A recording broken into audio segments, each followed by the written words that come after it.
Roosevelt elk, cows, and condors.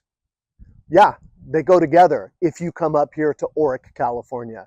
We're here in northern Humboldt at this cool little community that you drive through and you blink, and sometimes you stop by and see carvings of amazing things like Bigfoot and other stuff out here.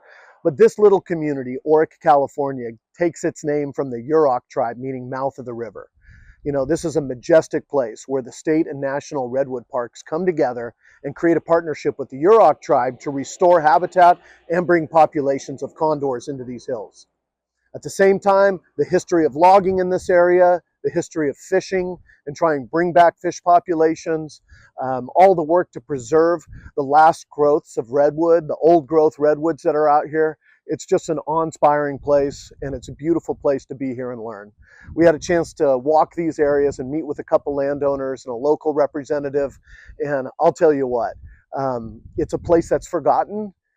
It's a place with heart and with love and with passion and purpose, but it's also a place that's suffering because California doesn't do a good job of serving small unincorporated communities. It's hard for these little places that run community services districts to even have the funds or even have the people to write grants, to go through documents, to do all this different stuff. Even if they know what needs to be done, it's hard to comply with all the things that come out of the state.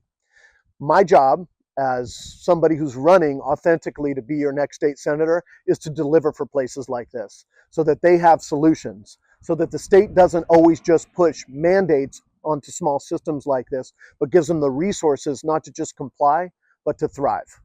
This is what the work is all about, and it's a pleasure to be here today.